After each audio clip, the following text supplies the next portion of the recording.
Heaven and all, ye winter here. Beyond the Aquila Rift is one of the beautifully animated shorts from the Netflix series Love, Death and Robots.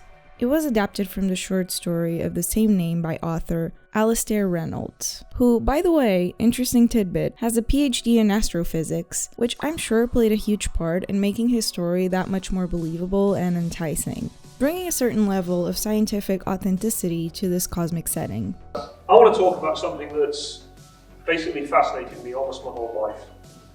And it's very simple. Space. The cosmos. And particularly the question of what's out there. Is there anyone else out there? On the surface, Beyond the Aquila Rift is a simple science fiction horror story. A navigation error sends the crew of the Blue Goose to an impossibly far destination, making Tom, the protagonist, deal with the hard reality that he will never make it back home. But beneath the hard sci-fi exterior lies something far more unsettling, a tale about perception and the terrifying possibility that reality may not be what it seems. There will be spoilers for both the episode and the short story, so if you want to consume any of that unspoiled, go do that. The episode is only 16 minutes long, and you can read the short story in about an hour or two. With that said, let's begin. Tom? Greta? Is that you? In the flesh? I'll start by giving you a brief rundown of the events in the story. And just a quick note here, I'll be pulling information from both the episode and the short story itself. Because although the Netflix adaptation was quite striking when I watched it back when it came out, I found a whole new appreciation for it when complemented with a full understanding the literary work provides. As much as I like the animated version, it is not nearly as complete as the original. For me, it's the conjunction of both that makes it amazing, since I'm a very visual person and reading doesn't always immerse me in the same way a visual medium does. So for me, the animation brings the story to life, and the original short story completes it. I highly recommend giving both a try. I watched the episode first and loved having a visual framework in my head while reading it. The story begins aboard the Blue Goose. That's Tom's ship, a cargo vessel owned by a big corporation. With him, we have his trusted crew and space travel companions, Ray and Susie.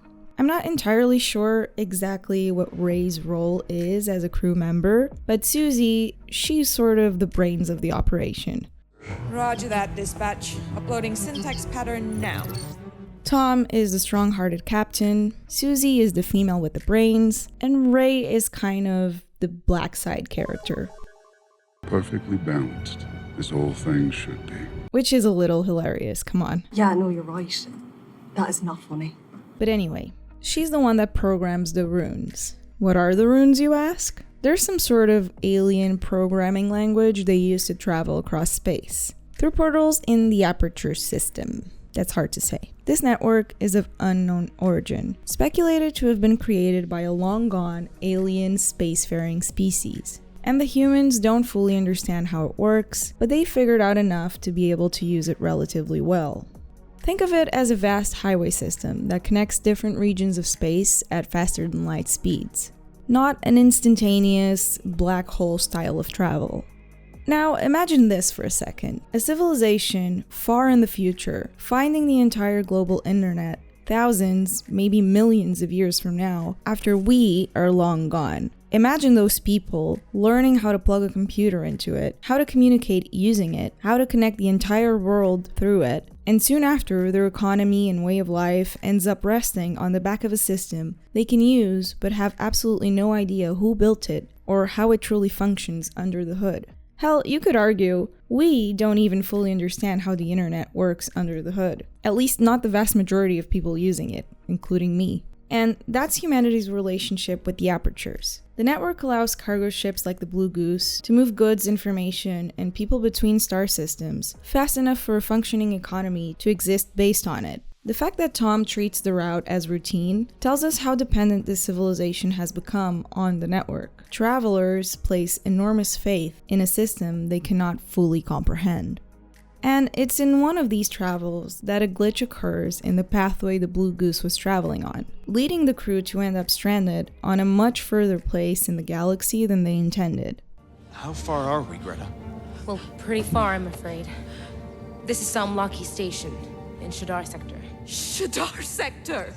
One of the furthest places you can travel to. It's here that Tom finds an old friend, Greta. She explains the situation and makes Tom as comfortable as possible. Throughout the week, they have to stay there until the ship is fixed up and ready to head back home.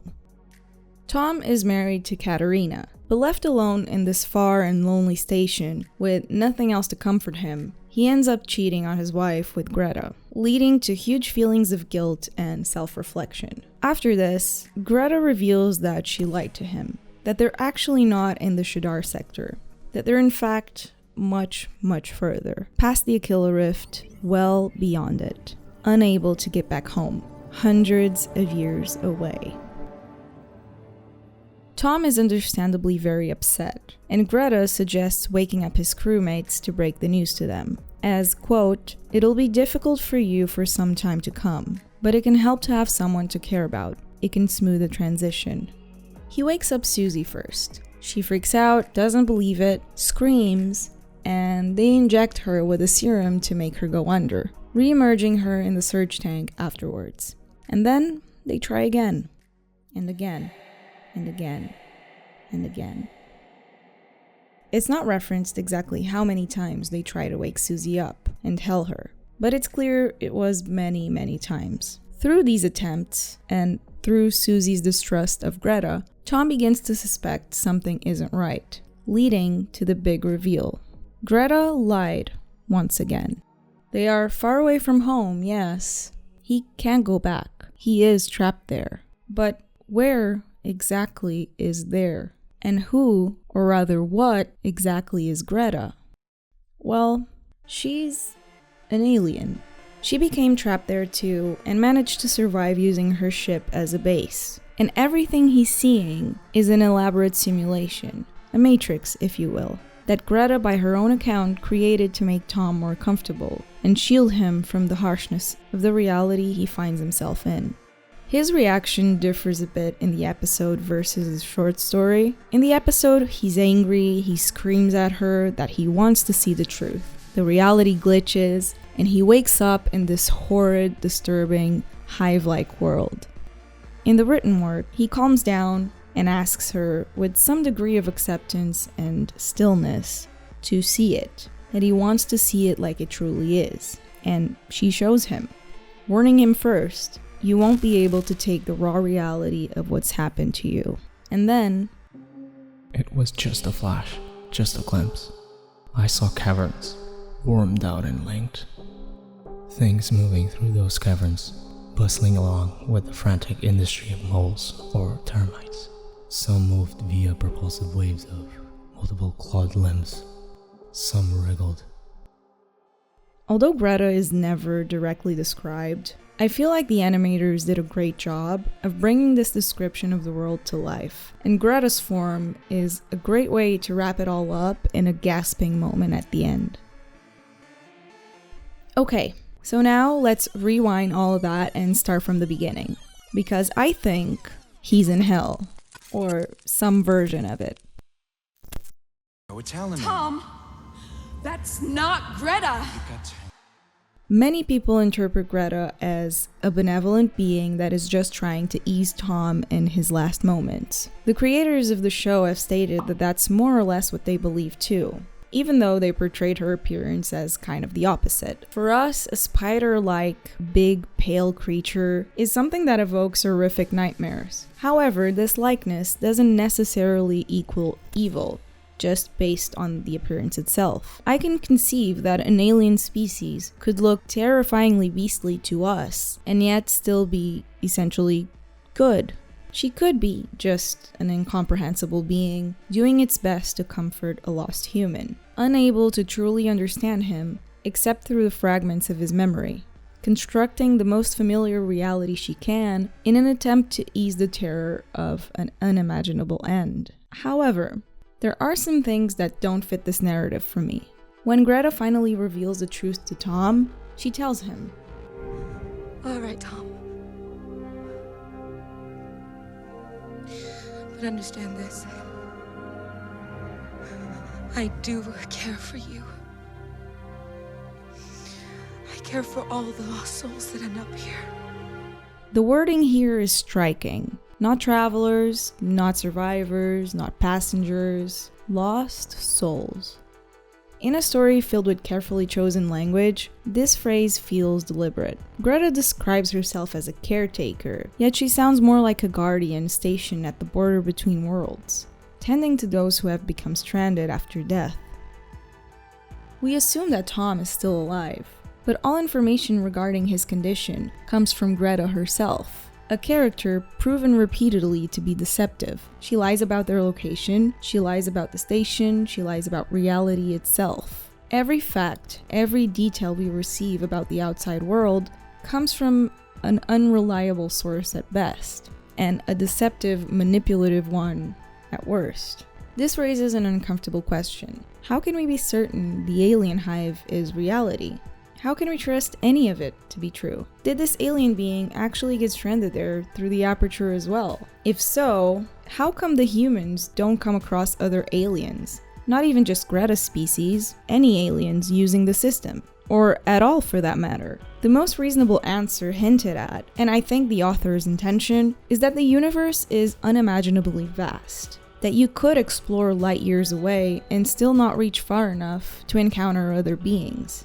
While in the other side of the universe, those beings would be doing the same thing and wondering the same question. And if there is a culture on one of those planets that is sufficiently curious, sufficiently motivated to make telescopes and look out into the night sky, they may ask themselves the same questions. Where is everyone? But that doesn't explain how there was enough alien life present in this particular corner of the cosmos to create the whole travel system. And yet, the humans that use it never come across any aliens at all, ever. Seems very hard to believe, doesn't it? Especially considering the possibility that a glitch can send you to a far beyond point where a different species from an even further place can also end up in. If we take what Greta tells us at face value, then how come an alien has never glitched into one of the human stations? Do all the glitches go to that particular place? That seems odd. And in the millions of travels happening every day, just on the human side, plus however many other species of aliens would be using the apertures as well, it would seem a glitch that results in a random alien ship showing up in one of the human-run stations would be bound to happen, at least once. So, can we trust anything we see? Is Tom even alive at any point during the story? Or is this some kind of purgatory? The similarities are undeniable. He's trapped, halfway between life and death. He's confused, in an unreliable source of reality, reliving his predicament over and over again. As at the end we see that this is not the first time Greta has simulated a world for Tom. She restarts the simulation and does it all again in a different setting, paralleling Tom waking up Susie over and over again, reformulating his approach each time to get her to digest the information as easily as possible, failing to see that the best thing he could do for her is to let her sit with her anger, let her deal with the situation however she would, and not try to control her reaction in her environment each time. Greta does the same to Tom, but I don't see her intentions, or his for that matter, as benevolent. They are merely disguised as so. He's doing it to ease himself into accepting his predicament. He's using Susie as a little pet project, as a puzzle to crack, to distract himself from the truth while utterly ignoring her free will. And Greta, it would seem, has her own ulterior motives for what she's doing, in my opinion at least. When Tom finally awakens and sees the horrifying truth, he assumes he has broken through the final lie. But moments later, he is plunged back into another simulation. Since Greta demonstrates complete control over his perception, there is no reason to believe the hive is the ultimate reality either. It may simply be another layer. The scenes before they enter the aperture could be just a layer too. An onion of realities. One illusion peeled back only to reveal another beneath it. A matrix within a matrix. The episode's horror may not be that Tom is trapped beyond return, but that there is no final layer to reach. No center, no definitive reality waiting beneath the deception.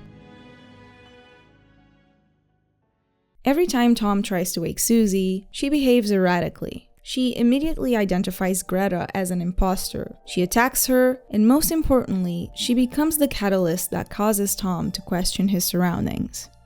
Yet, if Greta controls the simulation completely, why allow any of this? Why simulate Susie's breakdown? And yes, simulate, because we know Susie is dead. That is not Susie, that is a simulation Greta is fully in control of. Why allow the cut on her neck that Susie gives her in one of the breakdowns to disappear in a way that exposes the illusion? Why encourage Tom to wake up the others when doing so inevitably leads him closer to the truth? The common explanation is that these are flaws in the simulation, but another possibility exists. Perhaps these are purposeful. I mean, they could only be purposeful because she's in complete control of his perception. But why? If she's only interested in comforting this quote-unquote lost soul, why allow for the slow and steady breakdown of the illusion? In the original, the reveal is much more gut-wrenching and makes a bit more sense. Tom starts noticing little things in his environment, like reused features across different people he used to know in the distant past, now playing different characters around him. And that is what leads him to the truth. But you're telling me an all-powerful alien capable of creating this vivid simulation is somehow incapable of mixing and matching features to create new people in a way that Tom doesn't notice. At least not in the time he has left before he inevitably dies from exposure and starvation. And that's assuming that these are the first humans to ever come through, and that Greta only has access to Tom's memories and no other frame of reference from any other people to pull from when creating Tom's simulation. It doesn't quite add up to me. I fully think that within the rules of this fictional world, Greta would be capable enough to create the simulation in a way that Tom doesn't notice. And if she's not, it's because she wants him to notice. I understand why people interpret her as benevolent. At first glance, she comforts the dying and she provides familiar illusions instead of leaving people to face an unbearable reality. Yet, her actions are undeniably manipulative. She engineers emotional highs and lows. She introduces hope before taking it away. She reveals the truth gradually, carefully controlling the pace of Tom's emotional collapse. And this is the key for me: Tom's emotional states. Because if her only goal were to comfort, she could simply create a perfect fantasy. She knows everything about Tom's mind. She could send him home, reunite him with his wife, give him 50 virgins and a Ferrari, I don't know. She could give him paradise. Instead, she creates uncertainty, doubt, fear, desire, lust, guilt, loss. She allows him moments of happiness only to pull them away. The process resembles less a merciful illusion and more a feeding process. Could Greta be an emotion feeder, like an energy vampire? Even the sequence involving Greta and Tom's intimacy can be viewed through this lens. The creature immediately establishes an emotional and physical connection. Whether the goal is comfort, manipulation, or self-nourishment, the result is the same. Tom becomes increasingly invested in the illusion and increasingly devastated when pieces of it begin to crumble. The alien does not merely feed him a nice dream, it feeds him a story, and stories generate emotions. She's creating the richest possible meal she can. This is where you can also start to see the resemblance with traditional depictions of purgatory and hell, a psychological prison, a realm where punishment comes from confronting truths one cannot accept. The hive becomes a cosmic underworld. The endless simulation becomes a cycle of judgment and denial. Each loop, another attempt to reach the end. Each failure, another return to the beginning. But wait, that's crazy, right? Let me put on my tinfoil hat for just a minute. They depart from a station called Archangel. Those pricks on Archangel. The first thing we see after the glitch is a statuette of the Virgin Mary holding baby Jesus, which symbolizes a connection between flesh and soul, heaven and earth. bathed in a grim red light. The portals are called Stargates, which is also the name of a secret CIA program from the 70s, the Stargate Project, that, quote, investigates the potential use of psychic phenomena, particularly remote viewing for military and espionage purposes. What? Which then has a tie to a conspiracy theory that claims there are specific places on Earth that have a certain cosmic energy that can be used for, wait for it, interstellar travel and or access to parallel dimensions, which is kind of what the aperture is, like specific places with portals, aka stargates, that humans don't really understand, used for space travel in a story about a simulated reality. And it's apparently also the name of a joint venture with OpenAI to build the largest artificial intelligence computing infrastructure in history. Seriously, can this get any weirder? But anyway, tinfoil hat off. The apertures are almost like a metaphor for reality itself. We know how to navigate parts of it, but we have no idea who, if anyone, built it, why it exists, or what waits at the end of the journey. Now let me quickly go through some of the most popular reasons people view her as essentially good. Number 1, she didn't cause the glitch. To that I say, we have no reason to trust that she didn't. We have no direct evidence to support either that she did or didn't. And even assuming she didn't, that doesn't automatically mean that she's righteous. 2, she's honest when asked directly. Whenever she's directly confronted by Tom, she comes clean. But she herself created the environment leading to Tom questioning her directly. People say she only lies by omission, but can you really argue that's moral? At that point, we would enter a philosophical discussion about the morality of lying to someone if it's for their own good. But it's not fully for his own good, because as I've laid out, she could fully immerse him in the simulation without leading him to find out about the outer reality. This also directly contradicts the "she's easing his suffering" argument. No, she's slow dripping it.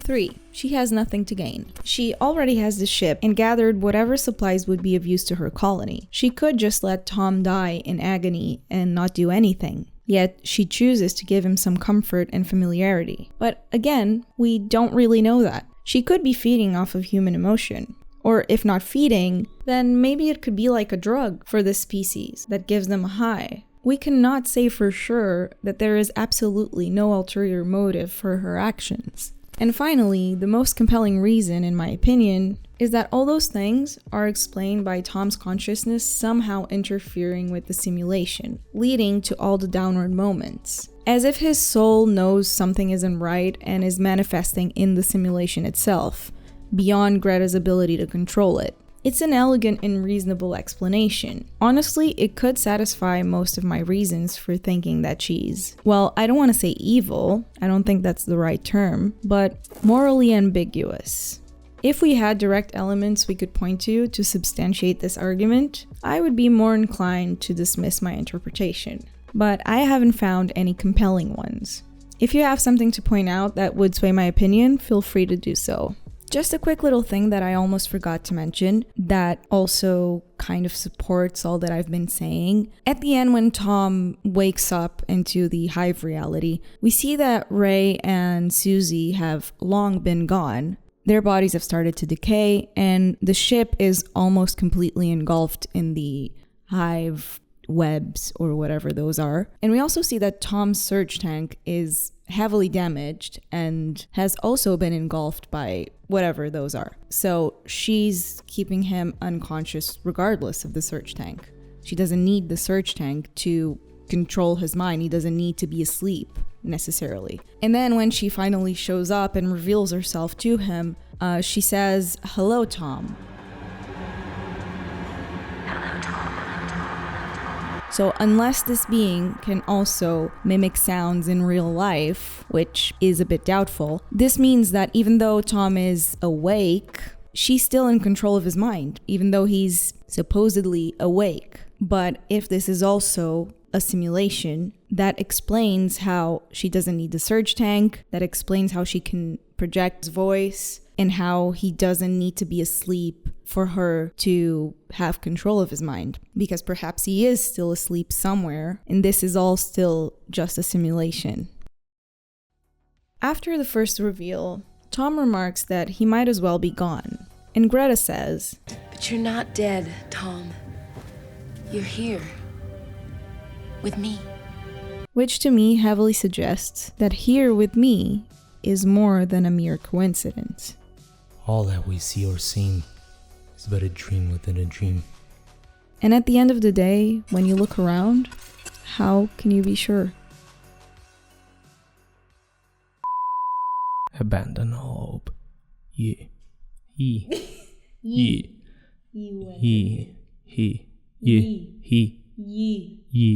who enter here. Some moved via propulsive waves of multiple cloud blimps. Some moved viva la vida loca. All that we see or seem is a dream within a dream. Thank you.